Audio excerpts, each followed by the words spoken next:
Me again! I appear to have lost any ability to make a decision, and so I've kicked the decision about what the next van should be down the line for future me to have to deal with instead. After all, with time comes knowledge and experience, and if he makes a mistake, he won't have to live with it as long, because he'll die sooner.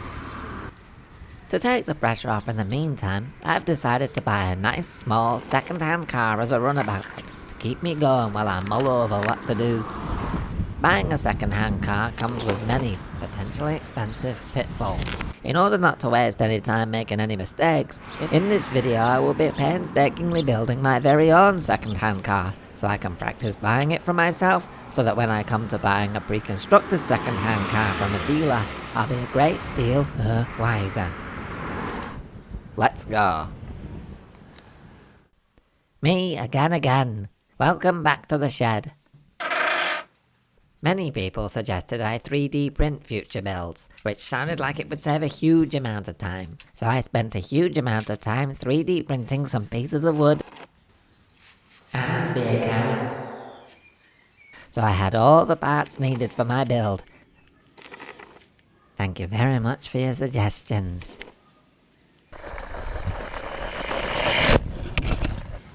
Me again.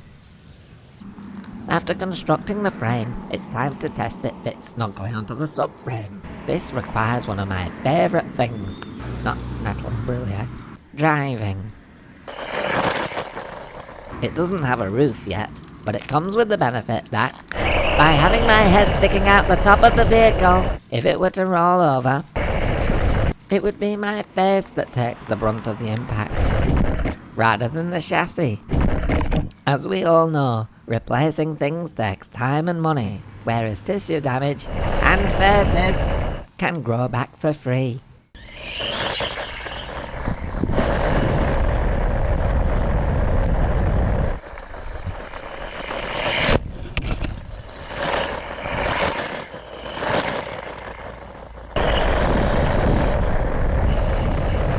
Whereas tissue damage and faces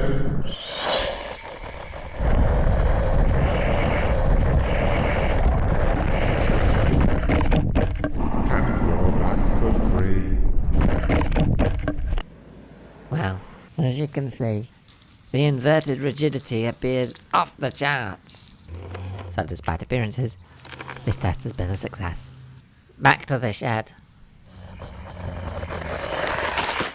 It's time to make the wooden frame look more like a car. What would achieve this? More wood. This requires extreme precision and gentle caressing,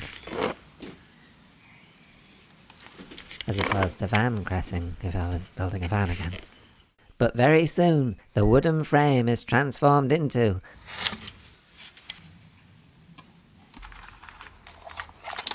a wooden car. And who wouldn't be pleased with that? Me again. As cars haven't been finished in wood since at least 5 years ago, it could be more, I decided to keep up with modern trends and cover it in metal. So out comes my aluminium again. Oh, of course, if you're American, aluminum.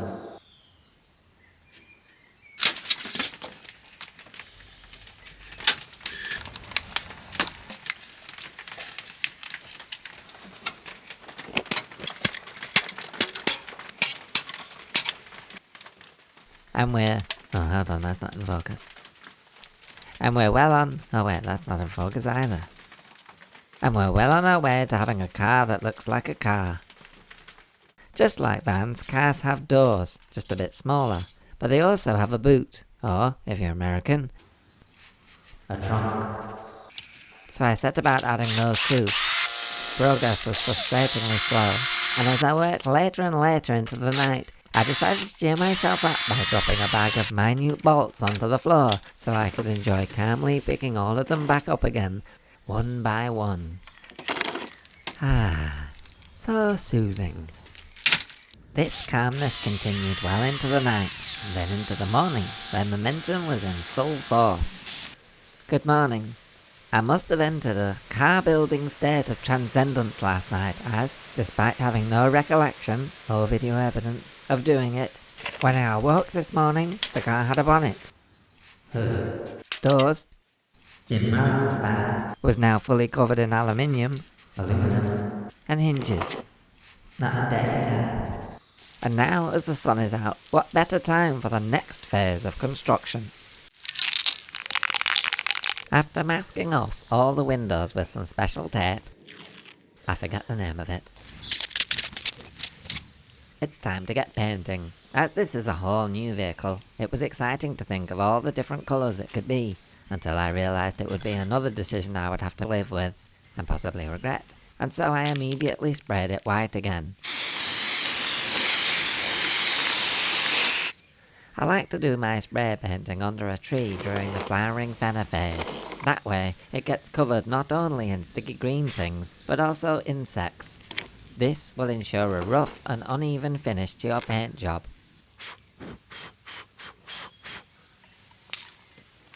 After failing to express myself via actual paints, I've decided to express myself via electrical circuitry. So instead of paint being my paint, these wires are my paint, and the inside of the bonnet is my canvas. While installing the lights, I was extremely careful not to tear off any soft yellow flesh on the serrated metal teeth that I inexplicably made a feature of the headlight fixture. And also extremely careful when using the drill to... Some people say you also need to be careful not to breathe in too many of the fumes while soldering. But I've been breathing them in for years and not noticed any adverse...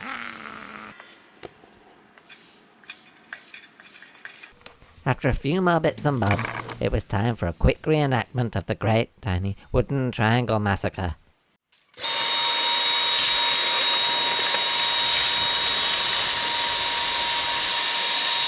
And the new second-hand car is complete. Me, again.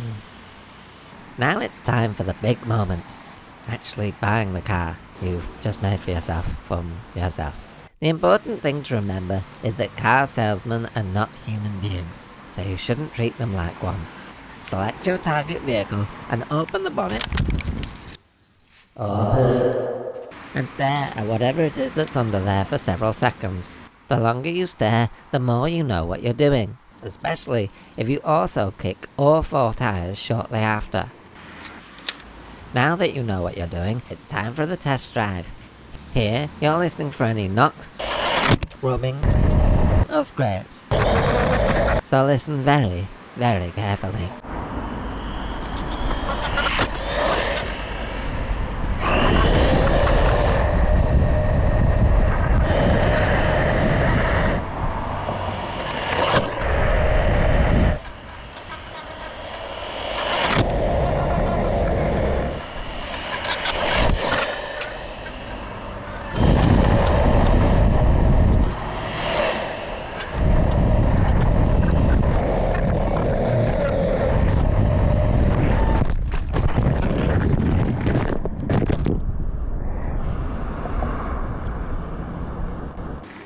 You're nearly done now. Stare at the price tag and take a short, sharp intake of breath. Remember, there's nothing a car salesman likes more than negotiating on price. It doesn't matter if it's up or down, they just love it. For the purposes of this roleplay segment, I shall be playing myself. The car salesman will also be played by myself, but wearing a moustache. Start by asking if they'll accept 3 zeros off the asking price. They will most likely, and happily, counter 1 zero off the price. This is where you can point out the damage you noticed after your test drive and offer 2 zeros off the price, while walking backwards as fast as possible. They'll accept immediately, and you can then begin quickly walking back forwards towards them, to shake their, or in this case your own, hand to seal the deal. Congratulations! You are now the owner of 4 quality, well-kicked tyres with a second-hand car attached. And that is the end of this instructional video. I hope you have found it useful. If anything is unclear, please let me know your questions in the comments and I will happily provide another 10-minute explanation video to clarify anything.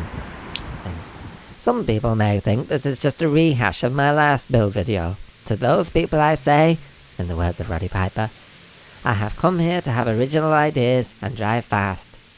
And I'm all out of original ideas. Goodbye again.